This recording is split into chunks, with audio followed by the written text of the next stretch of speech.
1,000 ชุดที่จะถวายกับศรัทธาอาหือกับครูบาอาจารย์ละชุดหนึ่งก็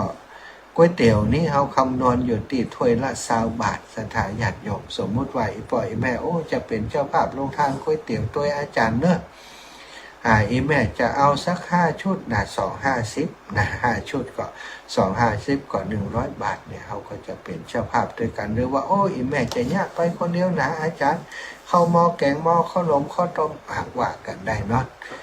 จะทยอยจดแล้วก็ประกาศไปเรื่อยๆเพราะว่าถ้าไปรออันใกล้ๆมานี่เวลามันใกล้แล้วก็เวลาประกาศมันมีน้อยสถานไปหอมประกาศกันทีเดียวนี้บางเตือมันต้องแยกอย่างประกาศอย่างเดียว นี่แจ้งให้ทราบไว้ก่อนเนอะอันนี้เล่าให้ฟังเนาะความจริงแบบมีในสคริปต์นะนี่นะสคริปต์ของรายการวันนี้บ่มีแต่ว่านึกขึ้นได้ก็เล่าให้ฟังถึงการทำบุญของสำนักงานกสทช.ก็ลวดมาทำบุญที่สำนักงานสถานีวิทยุเพื่อพระพุทธศาสนาในเครือข่ายขึ้นสีขาวเพื่อชาวประชาจังหวัดลำปางวัดบรรพตสถิตนะจะทำบุญในวันที่25 เดือนเมษายนเนอะเมษายนนะไม่ใช่มีนานะ หลายคนจะไม่เข้าใจว่ามีนาหรือจะมาตอนมีนาก็จะยุ่งวุ่นวายสำนักงานตอนนี้อาตมาภาพปรับพื้นที่เรียบร้อยที่แรกว่าจะเทปูนพรุ่งนี้เอาไปเอามาแผ่นปูนติดใกล้ๆนี่เปิ่นว่าวันพรุ่งนี้นี่คิวเต็มแล้วอาจารย์ กันเลยว่าสามารถจะเทได้ในวันพรุ่งนี้เพราะคิวเปิ่นเต็มเนาะก็รอไปคงจะดูว่าจะมีแผ่นปูนอื่นอีกหรือไม่ที่สามารถจะรองรับในการเทปูนในวันพรุ่งนี้จะได้ประสานงานติดต่ออีกทีศรัทธาญาติโยมอีป่อยอีแม่ทั้งหลายพบปะกันแล้วเนาะป้าศรัทธาญาติโยมไหว้พระสวดมนต์เป็นที่เรียบร้อยแล้วต่อไปก็จะได้นำสารธรรมมาสนทนามาจาเพื่อจะเป็นข้อคิดสะกิดเตือนใจถ้าเราจะเปรียบชีวิตนี้เหมือนการเดินทางระยะไกลศรัทธาญาติโยมการเดินทางระยะไกลนั้นแน่นอนหนทางถนนหนทางย่อมจะบ่เหมือนกันบางที่บางแห่งถนนอาจจะราบเรียบราบรื่นเนาะถนนถนนลาดยางอย่างดีนะเดินสะดวกขับรถก็ดีเดินก็ดีสมมติว่าเป็นการเดินก็เดินแบบสะดวกสบายบ่มีอะไรยังเป็นอุปสรรคกีดขวางการเดินสะดวกเดินสบายก็จะเดินได้เร็วหนทางหลงลื่นเดินสะดวกสบายเดินได้เร็วอย่างที่อาตมาเดินธุดงค์เนี่ยปะแน่นอนเสมอไปศรัทธากันเดียวก็ไปเจอลูกลังขี้ฝุ่นรถขับมุมนะคุมฝุ่นด้วยคนรถมุมก็มีลำบากตึงเท้าลำบากตึงระบบหายใจนะลำบากนะเดี๋ยวว่าจะไปทางลัดไปเจออย่างนั้นก็ตัดง่ายเหมือนกันนะแล้วก็บางทีก็ไปเจอทางที่สะดวกศรัทธาห่มก็ห่มหนทางก็เรียบร้อยบ่เป็นหลุมเป็นบ่อแต่ว่าไปบางที่บางแห่งสถานแม้จะเป็นลูกลังก็ตามเนื่องจากว่าปูนมันเป็นก็เดินได้สะดวกบางที่บางแห่งเป็นทางลาดยางแต่ว่าคุณภาพของยางติลาดเนาะมันลาดจำนวนน้อยนะก็หินก็โผล่ขึ้นมาศรัทธามันแตงตีนนะสมมาเตอคำว่าตีน มันแตงบางเตือนี้เป็นแผลไปเลยสถานมันแหลมมันคมบางที่บางแห่งก็เป็นหลุมเป็นบ่อเป็นโม่งเนี่ยหนทางเวลาเราเดินทางไกลอุปสรรคก็มีเยอะสถานโดยเฉพาะเรื่องของพื้นผิวถนนก็ถือว่าเป็นเรื่องสำคัญมันบ่ได้ราบเรียบตลอดสายหรอกอีป่อยแม่เขาจะต้องระวังอาจจะต้องมีหลุมมีบ่อมีโคลนมีตมเป็นบางที่บางแห่งบางเตือก็แดดรักลำไปบางเตือก็ฝนตกนักลำไปเป็นหลุมเป็นบ่อเป็นโคลนเป็นตมการเดินทางไกลถ้าบุคคลใดดำเนินชีวิตนะโดยความระมัดระวังถ้าเปรียบเหมือนการเดินทางไกลเนี่ยเขาเดินบ่พอตีนนะอย่างที่อาตมาเอาไม้ปาดหลังคาแล้วเดินไปตาบ่พอตีนมัวแต่พอมืออย่างเดียวเนี่ยกันมดไม้ย่ำพ่มลงไปนี่ อย่างอีกก็เหมือนกันนะอันนี้ก็ถือว่าเป็นผู้ทำงานประมาทการเดินทางถ้าเขาประมาทสถามีโอกาสที่เขาจะตกหลุมตกบ่อหรือว่าไปย่ำใส่เศษแก้วเศษกระเบื้องเศษของมีคมต่างๆเกิดอันตรายกับสุขภาพกับร่างกายของเขาได้นะมันเป็นหลุมเป็นบ่อถ้าเขาบ่พอดีๆนะก็ตกมงไปตกหลุมไปตกบ่อโคลนไปเสียถังอย่างเปิ่นเดินทางทะเลทรายนี่เปิ่นจะต้องหู้ว่าทะเลทรายนี่มันมีอย่างเป็นมุดหมายเสียถังพอไปทางใดก็ทรายหมดเนี่ยต้องพอดาวเป็นต้องพอเข็มทิศเป็นกำหนดทิศใดนะประเทศนั้นอยู่ทิศใดสถานที่เขาจะไปอยู่ทิศทางใดต้องหู้ถ้าบ่หู้นี่เวลาเดินทางไปนี่ปัญหาลำบากแล้วก็ในทะเลทรายนี่จะมีพายุทรายนะหรือว่าบางเตื้อเป็นหลุมที่เป็นเรียกว่าทรายดูดสถานถ้าไปเจอที่ทรายดูดเนี่ยตกลงไปตายเลยนะสถานสามารถจะลากตัวเองขึ้นมาได้เหมือนกับจ้างที่มันตกไปในหลุมขี้โคลนที่มันดูดก็เสียชีวิตได้อย่างง่ายๆเหมือนกันนะสถานในชีวิตของคนเฮาก็มีหลุมพรางของชีวิตในระหว่างทางอยู่เยอะมากสถาน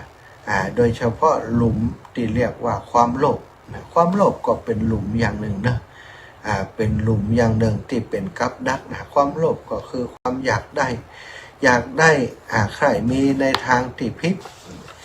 คิดแต่จะเอาฝ่ายเดียวจะเอาท่าเดียวคนอื่นจะเป็นอย่างใดก็ช่างเขาเถอะบ่สนใจบ่เกี่ยวกับเขานะใครดีก็ได้ใครดีก็ได้มือไผยาวก็สาวได้สาวเอาเนี่ยสตางถ้าเป็นอย่างนี้นะถ้าเขาเป็นคนอย่างนี้แสดงว่าเขาได้ตกหลุมตกบ่อความหันแก่ตัวที่เขาได้คุดไว้หือตัวเก่าตกหลุมพรางของตัวเก่าลงไปทำไมเรียกว่าความโลภความโลภนี้เป็นหลุมลับสถาก็เพราะว่าความโลภนี้เวลามันเกิดขึ้นแล้วมันทำให้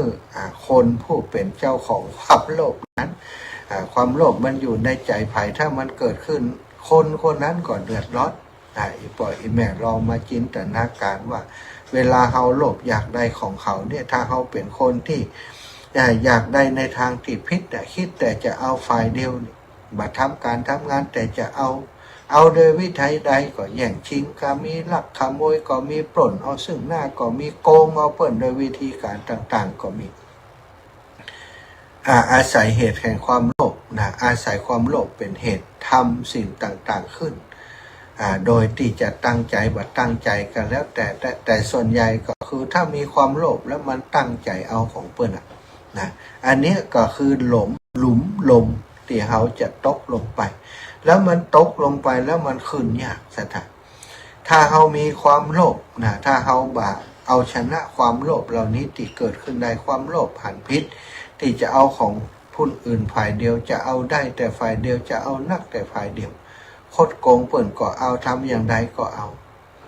ถ้าเขาตกไปในหลุมนี้แล้วมันขึ้นยากนะสถานแล้วมันจะเกิดความรู้สึกอย่างนี้ตลอดถ้าหันอย่างดีๆหันของเปิ้นก็ได้แฮมะไปแย่งไปชิงเอามาอีกแล้วถ้ายิ่งได้มาง่ายก็ยิ่งชอบหลายคนที่ชอบของตีง่ายๆอย่างที่ได้มาง่ายนี่ชอบอยากจะได้อยากจะเอาของเปิ้นแต่ฝ่ายเดียวอันนี้ถ้าเฮาเป็นคนอย่างนี้แสดงว่าเฮานั้นตกหลุมของความโลภไปแล้วบัดระมัดระวังปล่อยจิตใจของตัวเองตกหลุมแห่งความโลภลงไปหลุมอีกอย่างหนึ่งก็คือหลุมแห่งความรักสถานความโลภแล้วก็หลุมแห่งความรักนี่ก็เป็นหลุมอีกอย่างหนึ่งคือฟักไฟในเรื่องของกามตัณหาเหยื่อมาป้อนอารมณ์ใคร่ของตนจนเกินประมาณมาความเป็นผู้ที่เจ้าชู้มากความเป็นผู้ที่มกมุ่นในกามอารมณ์ซึ่งเท่ากับว่าขุดหลุมฝังตัวเก่าเขาจะหันว่าปัจจุบันนี้มีเรื่องราวเกี่ยวกับเรื่องอย่างนี้เยอะมากศรัทธาญาติโยมเรื่องของเปิ่นเรียกว่าอย่างก็มี มีโลกหลายใบนะ มีโลกหลายใบคำว่าโลกหลายใบหมายความว่ามีครอบครัวหลายครอบครัวหรือว่ามีแฟนหลายคนมีแฟนหลายคนมีพ่อบ้านหลายคนมีแม่บ้านหลายคนอันนี้เรียกว่าเปิ่นเรียกว่ามีโลกหลายใบปัจจุบันนี้มีเยอะมากศรัทธาญาติโยมหลายคนที่เป็นข่าวตั้งสื่อต่างๆที่เราได้หู้ได้ยินบางคนนี่มีโลกถึง10 ใบผู้หญิงคนเดียวนี่มีผัวใจ10 คนเนี่ยซับลางได้อย่างไรสุดท้ายเรื่องราวมาเปิดเผยก็โดยเหตุที่ว่าในกลุ่มของ10 คนนั้นเกิดอิจฉาริษยากันได้ฆ่าคนในกลุ่มนั้นได้ฆ่าคนหนึ่งสืบสวนไปมาปรากฏว่าผู้หญิงคนหนึ่งมีผู้ชายถึง10 คนมีหลายโลกหลายใบอันนี้ก็คือหลุมฝังศพตัวเก่าเลยเนาะศรัทธาความรักนั่นถ้าเฮาบ่มีหมอกบ่มีปอบ่มียุดนะราคะตัณหาต่างๆถ้าเฮาบ่รู้จักหยุดยั้งมันมีจิตใจนี้ส่งออกไปเสาะหาเรื่องนี้อยู่ตลอดเวลานี่ศรัทธาบ่รู้จักควบคุมตัณหาตรงนี้ใดนี่มันก็จะก่อปัญหาจากตัณหาก็กลายเป็นปัญหาการที่มีโลก10 ใบนี่มันก็ยังว่านะศรัทธาบริหารจัดการอย่างไรบ่เจ้าอยู่กับหมอหนึ่ง กลางวันอยู่กับหมอหนึ่งบ่ายอยู่กับหมอหนึ่งบ่แลงอยู่กับหมอหนึ่งโอ้ยเนี่ยได้อย่างไรเนาะมาค่ำมาคืนอยู่กับ3-4 คนวะเนี่ยโลกหลายใบถามว่าโอ้ทำไมถึงเป็นอย่างนี้ก็เพราะปล่อยตัวปล่อยใจคลุกเคล้าไปด้วยอำนาจของกามตัณหาบ่รู้จักควบคุมยับยั้งกามตัณหามันเป็นสิ่งที่บ่รู้จักเต็มนะศรัทธามันบ่จักอิ่มบ่รู้จักเต็มละยิ่งเฮา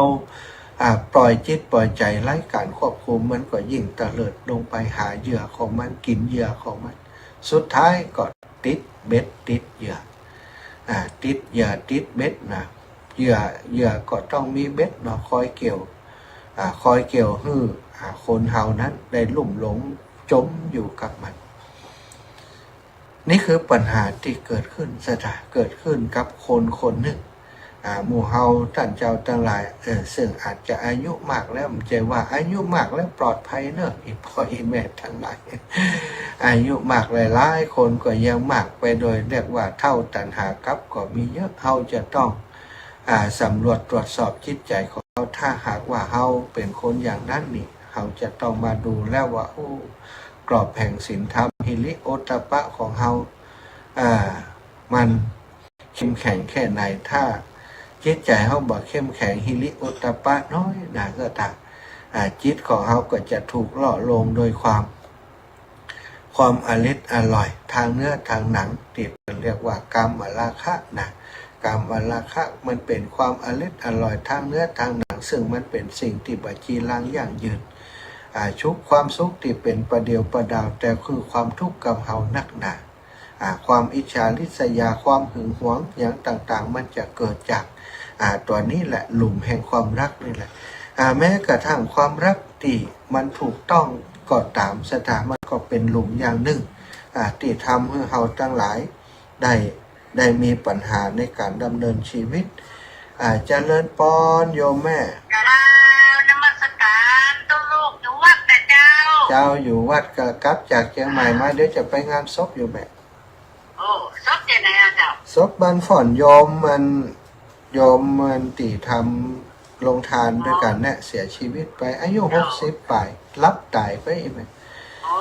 จะไปโฮงการโดยตัวลูกเตียนดอยอินถนนเตรียมของไว้แล้วมดไม่ได้ไปสักกรรมตายละเนี่ยดีเราได้ไปปิ่นผู้หญิงไงกันเลยนั่นกะหน้าบุญเฮาหน้าบุญเปิ่นด้วยหน้าบุญเปิ่นเอาลูกศิษย์ลูกหา3 คนตายของคนนี้คนละเป็น2แต่จะขอบุกคนละเมื่อว่าโอ้มันจะถูกบอกจะแบบไปไหวเลยแต่มันไปมันเดียวกันหาอยู่70แล้วลูกศิษย์70ล่ะไม่อยากอายุ80ไป86เดี๋ยวบ้านจะมาเจอกับ ไปกับนั้นเนี่ยไปหามันได้จากท่านเขาร้อนไม่เอาเล็กโอ้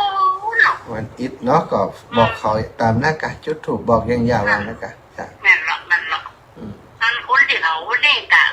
มันขายไก่ปีกไก่ย่างน้ำยาอันน่ะยาส่วนเรายาต่างตรงยาศูนย์อ๋อจ้ะแล้วก็มาอยู่บ้านเดินแม่ไปเอายาได้คนนี้พัดมาเนี่ยปากันน้ำพริกพักนึงจ้ะโอ้ยหนูเจ้าแม่เจ้าไปดื่มกินยานะลูกเนอะสาเจ้าแม่เห็นตลอดจ้ะสุขภาพลูกอากาศมันโหวันร้อนกันนั้นนะเจ้าสาธุค่ะแม่ย่าแม่ครูอารีพันธ์ศรีวิริยะใหม่เปิ่นหัวจัดรายการสถานเนาะหลุมแห่งความรักนะแม้กระทั่งความรักที่ถูกต้องตามกฎหมายก็เป็นหลุมอย่างหนึ่งสถานที่เปิ่นบอกว่าบ่วงนะเป็นบ่วงอย่างหนึ่งที่ผูกคนบ่ให้ไปไหนนะก็ห่วงนะห่วงคนที่ฮักนั่นแหละห่วงลูกห่วงหลานห่วงลูกห่วงเมียต่างๆนะจะไปที่ไหนก็ไม่ได้นะอย่างคนที่จะมาบวชนี่ต้องทิ้งสิ่งเหล่านี้ไปอย่างเจ้าชายสิทธัตถะได้ทิ้งบ่วงแห่งความรักออกไปกว่าจะตัดขาดบ่วงนี้ได้ก็ไม่ใช่เรื่องง่ายๆเหมือนกันเนาะสถานแต่ก็ไม่ได้หมายถึงว่าจะทำมาได้เนาะทุกคนเกิดมามีกรรมเป็นของตนมีกรรมเป็นแดนเกิดมีกรรมเป็นกำเนิดเหมือนกันหมดถ้าเขาเข้าใจอย่างอีกมันก็ปล่อยง่ายมันก็วางง่ายอยู่ต้วยก็ดีบ่อยู่ต้วยก็ดีเนาะวันหนึ่งก็ต้องจากกันอยู่ดีเนี่ยต่าง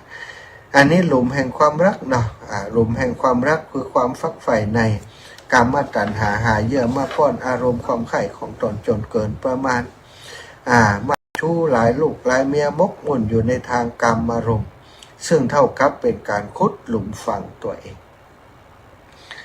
ถ้าเฮาตกหลุมนั้นก็ต้องปาตัวเองให้ขึ้นมาให้ได้ซะท่าแล้วก็หลุมแห่งโทสะอันนี้หลุมนี้นี่บอกว่าจะอายุต่อใดเนอะหลุมนี้นี่คนตกกันบ่อยตกกันทุกวัน มันมีมงดักเฮาอยู่ตลอดเวลาคือความบ่หู้จักอดกลั้นทนทานใจร้อนนะลูกแก่อำนาจความโกรธความบ่พอใจซึ่งเกิดขึ้นมีอายามากระทบกระทั่งนิดหน่อยก็เป็นเดือดเป็นร้อนขึ้นมาทันทีเป็นฟืนเป็นไฟโทสะก็แผดเผาเจ้าของแผดเผาตัวเองให้ร้อนเราร้อนอันนี้คือหลุมอีกหลุมหนึ่งที่มันเกิดขึ้นกับ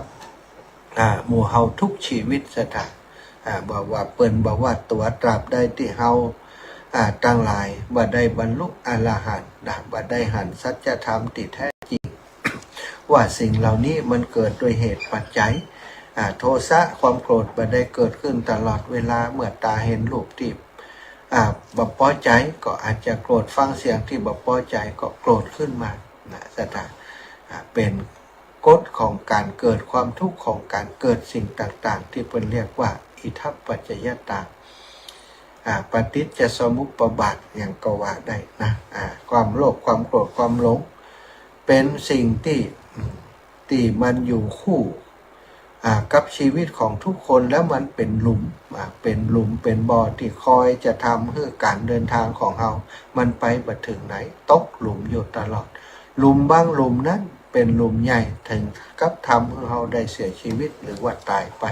ติดหลุมบ่สามารถจะขึ้นมาได้นะสถานเราได้เป็นมนุษย์เกิดมาเป็นคนแล้วเป็นสัตว์ประเสริฐแล้วแต่ว่ายังบ่พ้นหลุมความโลภโลภโมโทสันอยากได้ของคนอื่นทำสิ่งที่บ่ดีบ่งามบางคนโลภถึงกับฆ่าเจ้าของทรัพย์ก็มีตกหลุมรักคนเปิ้นที่มีครอบครัวแล้วฆ่าสามีฆ่าภรรยาเปิ้นก็มีตกหลุมโลภความโกรธสถาน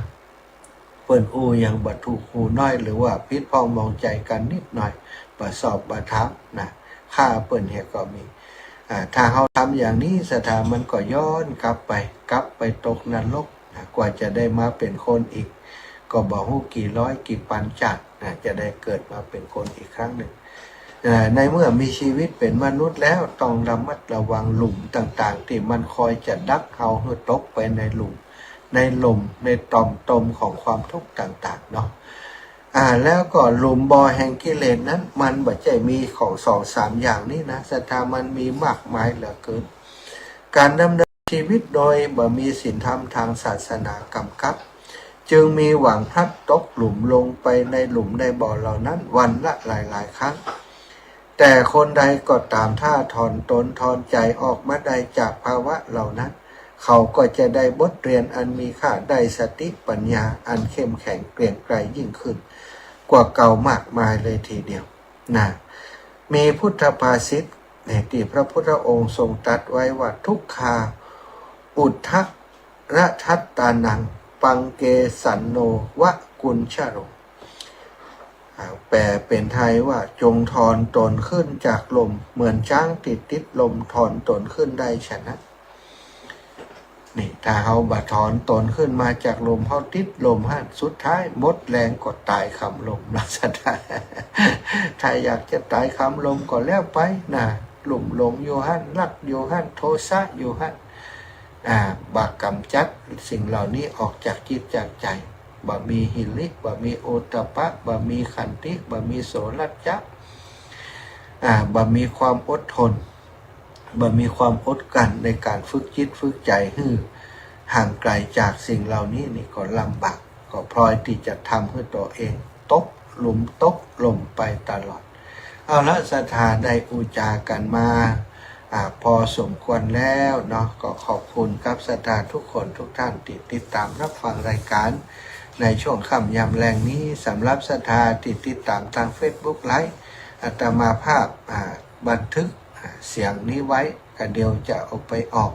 ทางสถานีวิทยุในช่วง 19 ถึง 20 นาฬิกาเนอะเพราะเวลาที่ 19 ถึง 20 นาฬิกานั้นอาตมาอยู่ที่งานศพ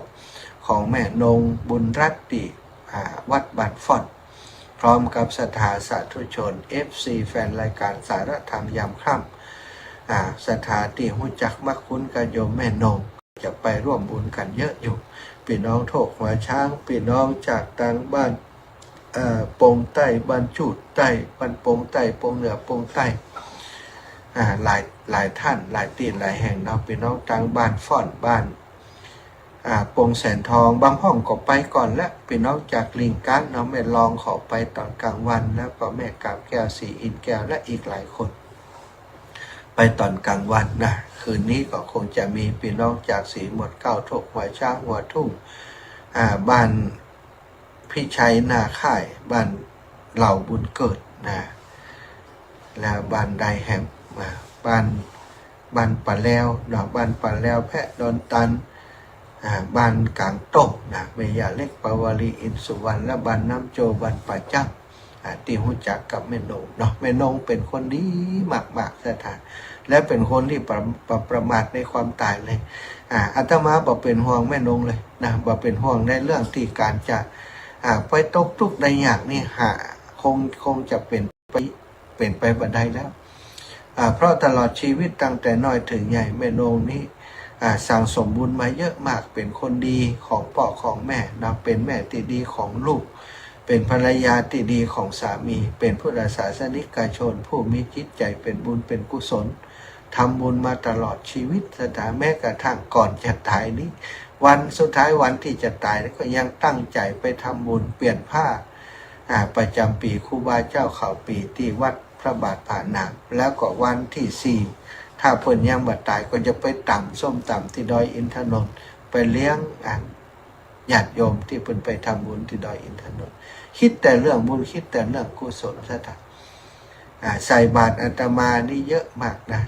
เยอะหมายความว่าหลายครั้งนะแล้วก็ลงทานที่มีกิจกรรมต่างๆที่จัดที่วัดบรรพตสถิตทุกครั้งบ่เคยขาดคนชื่อว่าแม่นงบุญรัตน์เลยมาทุกครั้งเนาะ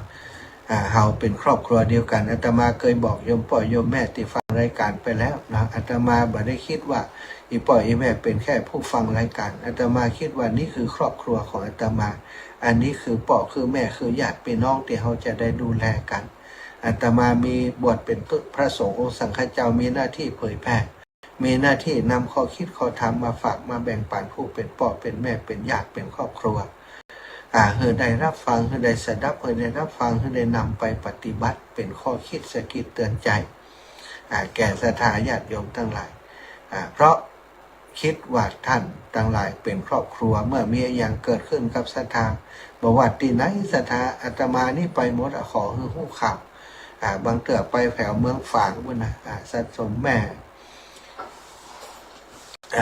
โยมแม่คำปันนี่กันนะแม่ต่างเมืองฝางจำลืมไปเห็นแล้วเนี่ยจื่อเปิด นะบ้านเปิ่นอยู่ที่โป่งน้ำฮ้อนนะโป่งน้ำฮ้อนบ้านโป่งน้ำฮ้อนอำเภอฝางนามสกุลวงเขียนสถายญาติโยมเปิ่นได้เสียชีวิตไปโยมแม่ก็อาตมาก็เดินทางไปร่วมงานศพเปิ่นนะถ้าขอได้ทราบก็ไปไกลๆก็ไปเพราะเฮาบ่คิดว่าเปิ่นแค่เป็นคนผู้ฟังเนาะคิดว่าเปิ่นเป็นคนในครอบครัวเหมือนกันทุกคนทุกท่านนี่ปล่อยแม่ตั้งหลายอาตมานี่บ่ได้คิดว่าเป็นแค่ผู้ฟังเพราะฉะนั้นมีอะไรอย่างเกิดขึ้นครับศรัทธาญาติโยมนี่ขอเตอะน้อมเจ็บเป็นเย็นอุ่นบัดสบายนี่อย่างน้อยก็บอกลูกบอกหลานแจ้งเฮืออาตมาทราบพ่อ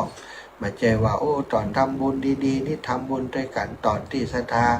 บ่ไหวแล้วตึงบ่หันหน้าอาตมาก็เพราะว่าอาตมาบอกหู้ข่าวถ้าหู้ข่าวนี่บอกว่าไกลใกล้ที่ไหนเขาต้องดูแลกันเนาะเอาละเนอะจากกันมาก็พอสมควรจริงๆแล้วเวลาก็จะหมดเวลาก็ขอนำรายการจากลาศรัทธาญาติโยมพ่อโยมแม่ไปด้วยเวลาเพียงเท่านี้ขอความสุขความสัสดีจงมีแก่ศรัทธาสาธุชนทุกคนทุกท่านเนอะจัตตารโอธรรมาวัฏันติอายุวโนสุขังพลัง